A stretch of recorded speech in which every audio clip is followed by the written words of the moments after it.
ခင်လာညပါကိုဆက်လက် မင်္ဂလာပါဗျာ ပြည်သူများအားလုံးမင်္ဂလာပါဗျ ခုဒီတစ်ပတ်စုရွေးချယ်ရမယ့်ထပ်ဝေရန်ဖြိုးအရာကြီးပါ ဒီနေ့ကတော့တိုင်ပွဲဝင်ကြီးလေးတယောက်အစ်စ်ပေါ့ဗျာနော် မင်္ဂလာပါညီလေး မင်္ဂလာပါ ညီလေးထက်ဝေရန်ဖြိုးဘယ်လာပြန်တာတော့ ညတို့ကောင်က နောက်တစ်ကောင်ကလာပြန်တာဘယ်လိုလဲပြန်ပွဲအတွေ့အကြုံပြောပြပါ ရဖြိုးပေါ့နော် ပြောတယ် ပြောတာပေါ့နော်အခုပိုးတောင်ပြောသေးတယ်နော်အချိန်ဘက်မှာတော့လူအများကြီးနဲ့တယောက်တည်းကြံခဲ့တာပြောတာအခုကတယောက်တည်းစိတ်ကြိုက်ရွေးရတော့မယ်စုနော်စိတ်ကြိုက်ဘာရွေးချင်တာလဲ နံပါတ်16 နံပါတ်16ရွေးချင်တာနော်အဲ့တော့နံပါတ်16 နံပါတ်16 model A cherry mo ကျွန်တော်ဗီဒီယိုလေးတစ်နေ့ကို model A cherry mo ရဲ့လက်ထဲကနံပါတ်16လက်ဆွဲတစ်တာဒါ330လို့ဘာကြောင့်ထင်ထားတာလဲ နံပါတ်ကိုကြိုက်လို့ ကြိုက်ရတဲ့အကြောင်းရင်းရှိလား ဟာ 16ကိုဘာကြောင့်ကြိုက်လဲဆိုတာရှင်းပြလို့ရတာ ဒီတိုင်းပဲယူလိုက် ကြည့်နေတယ်ကြိုက်ပါ16အဲ့တော့330ကရောဘဝမှာ330လုံးရခဲ့ရင်ဘာလုပ်မယ်ဆိုတာမျိုးစိတ်ကူးထားတာရှိသလား ဖျားသွား ဖះကို330ပို့သွားမယ်ဖះဖူးမှာကိုပြောတာ ဖျားဘူးမှာ မြန်မာတိုင်းကလုံးဖះဖူးမှာဘယ်သူပါအောင်မလဲ မိဘတွေခေါ်အောင် ဒီပါတွေပါခေါ်ရမယ်နော်အခုအဖူးချင်းဆုံးဖះပဲဖះတော့ 330ကတယောက်မှမရသေးဘူးနော် ချိန်ကြီးကိုခေါ်ရမယ် ညီလေးရမှာကြည့် ချိန်ကြီးရောက်ဘူးလား ရောက်ဘူးလေ ဘယ်နှခါရောက်ဘူးလဲ နှစ်ခေါက် နှခါအဲ့တော့မိဘတွေမပါသေးဘူးပေါ့ မိဘတစ်ခေါက်ပဲပါ ဟောထပ်သွားမယ်နော်ခဏခဏသွားကြတယ်ဟုတ်ကဲ့အဲ့တော့မိဘတွေနဲ့ခဏခဏဖះဖူးခြင်းနဲ့ညီလေးချိန်ကြီးကိုဒီ330နော်ဒီသွားပြီးတော့ဖះဖူးနိုင်ပါစေလှူနိုင်ပါစေကဲထပ်ဝေရန်ဖြိုးရင်စုသေးသေးလေးတွေစပေးအောင် နံပါတ်17 နံပါတ်7 model တင်စားနံပါတ်7စုစပယ်လိုက်ပြီ model တင်စားလက်ထဲကစု နံပါတ်7ကစတယ်နော်ဘာဖြစ်မ နံ လဲ ပါတ် ကြည့် 7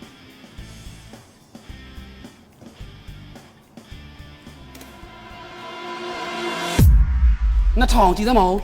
ဆက်စချင်းပယ်လိုက်တာဟာအသေးဆုံးစုထွက်သွားတာပြောကြိုင်နော် နံပါတ်10 ဆောလာချင်းမှာအ တစ် သေး ဆယ် ဆုံးနဲ့ model စုနန္ဒာလင်း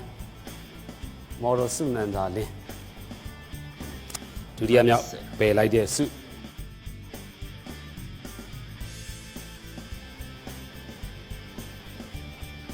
ံပါတ်10ပါဖြစ်မှာ 4500ဟာဟင်းစုသေးနှစ်စုစုသေးနှစ်စုထွက်သွားပြီကဲထပ်ပေးပါအောင် နံပါတ်5 နံပါတ်5 model Zuzubo နံပါတ်5 model Zuzubo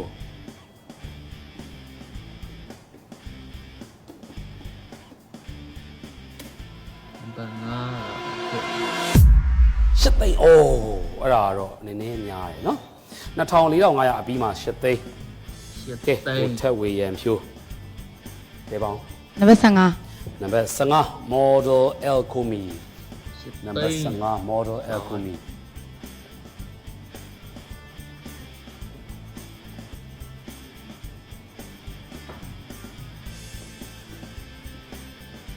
နံပါတ်15ပါဖြစ်မယ်ကြည့်ရအောင်နော်ဒီလို model El Komi လက်ထဲက2000 ဟော တောင်းစုတစ်စုအခုမှစထွက်တယ်နော်ထောင်စုနှစ်စုတောင်းစုတစ်စုရှစ်သိန်း ဆိုးပါအောင်နော် ကိုင်းထပ်ပေးပါဦးနော်စဉ်းစားပါဦး နံပါတ်2 နံပါတ်2 model တဲမြက်မြက်မွန် model တဲမြက်မြက်မွန်နံပါတ်2 နံပါတ်1ကနန်းတွေကလည်းအကြီးကြီးဖြစ်တတ်တယ်နော်တစ်ခါတည်း တသိန်းသိန်းစုနှစ်စုထွက်သွားပြီထောင်စုနှစ်စုထွက်သွားပြီတောင်းစုတစ်စုဆိုတော့အချိန်ကြီးကတော့မစိုးသေးပါဘူးเนาะပဲပေါင်း နံပါတ်4 နံပါတ်4 model ရင်ရင်ထက်နံပါတ်4 model ရင်ရင်ထက် နံပါတ်4ပါဖြစ်မလဲကြည့်ရအောင်နော်ကျွန်တော်ကတော့မခံမန်းတော့ပါဘူး 8000 ရှစ်ထောင် ထောင်စု3စုထွက်သွားပြီ ဒီပေး နံ လေး ပါတ်9 နံပါတ်9 model Heyman model Heyman ရဲ့လက်ထဲမှာနောက်ထပ် okay ဒေါ်လာချိမြင်ပေးတဲ့စုပါထောင်စုက9စုတောင်ကျန်သေးတယ်ဆိုတော့အဲ့9စုလည်းတစ်စုဖြစ်ပါစေနော်သိန်းစုကတော့3သိန်းနဲ့8သိန်းထွက်သွားပြီ model Heyman 2500 အိုး ကိုင်းပြောစရာကောင်းတာပေါ့နော် စုသေးတွေကြီးပဲ 2000ထွက်သွားပြီ နော် 2500ထွက်သွားပြီ3000 3000က4000 5000 4စုပဲကျန်တဲ့ထောင်စု နံပါတ်9 နံပါတ်9 model Agri နံပါတ်9 model Agri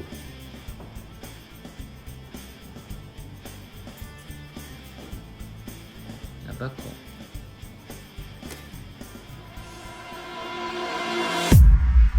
3500ရောစရာကောင်းလာပြီနော်ကိုထက်ဝေရန်ဖြိုးထောင်စု3စုပဲကျန်တယ်အသိန်းစုက4စုတောင်ကျန်သေးတယ်ဖေးပေါင်း နံပါတ်73 နံပါတ်73 model Nanset နံပါတ်73 model Nanset နံပါတ်73 model Nanset လက်ထဲကနောက်ထပ်ပယ်ရမယ်စုတစ်စု okay ဒေါ်လာနဲ့ချင်းမြင့်ပေးရတဲ့စုသေးလေးတဲ့စုတစ်ပါစေ3000ဟာကိုထက်ဝေရန်ဖြိုးပြောစရာကြီးနော်မိဘနဲ့ကြိုက်တီကို30ပိုက်ပြီးတော့ပြောကြီးဖူးဖို့အတွက်တော်တော်နီးစက်လာပြီထောင်စုကနှစ်စုပဲကျွန်တော်တယ်အရင်ပြောဖို့ကောင်းလာပြီခေပေပေါင်း နံပါတ်20 နံပါတ်20 model fusion တဲ့ ဘတ်20တိန်းစုတွေအများကြီးကျန်သေးရနော်ဘိုးကတိန်း30ကိုမှန်းပြီးလာတယ်ဆိုတော့တိန်း30ကိုပဲဥတီပြီးတော့သွားတာကောင်းတယ်နော်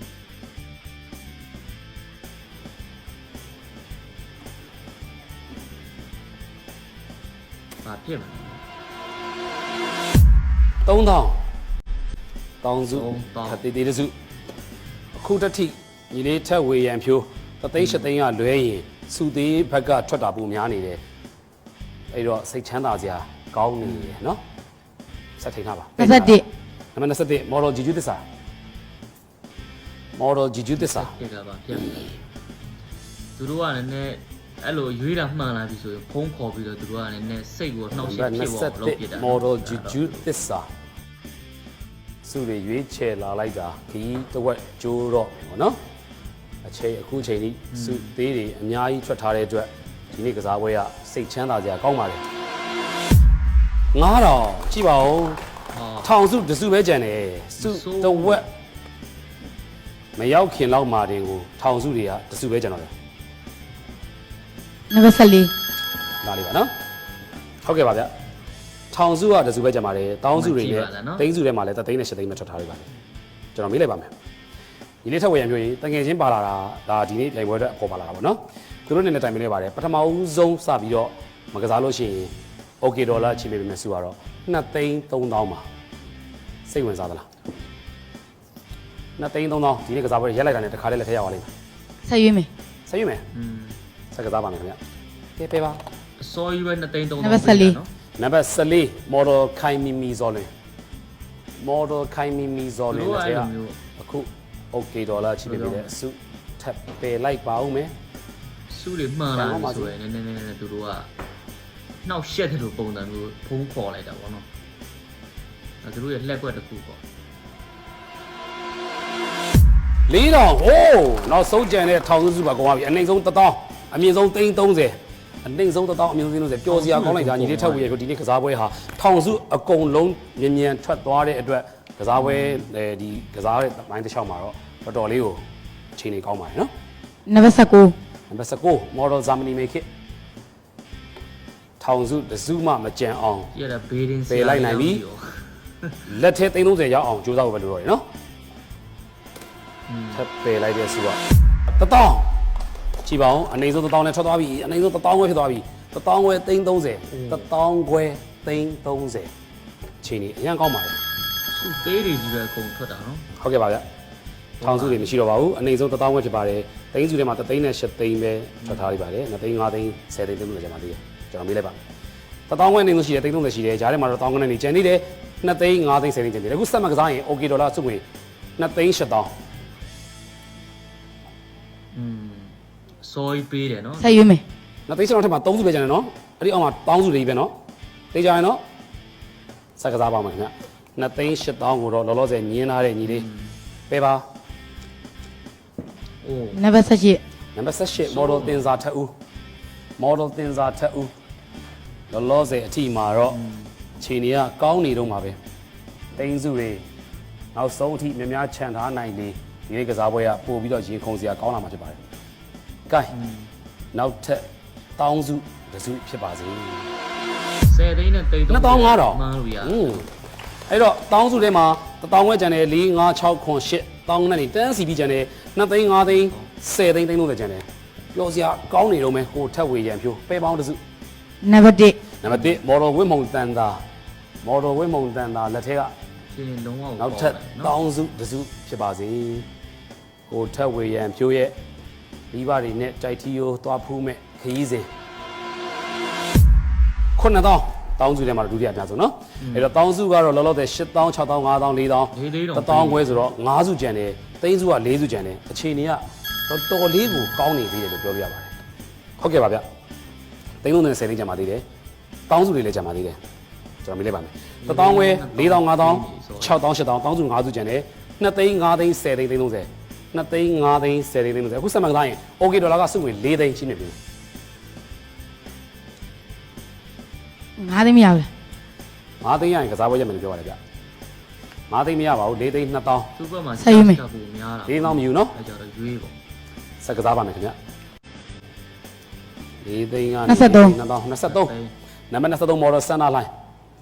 လက်ထဲမှာတော့4သိန်း2000ထိကြထားတဲ့ညီလေးအခုတော့ဒီ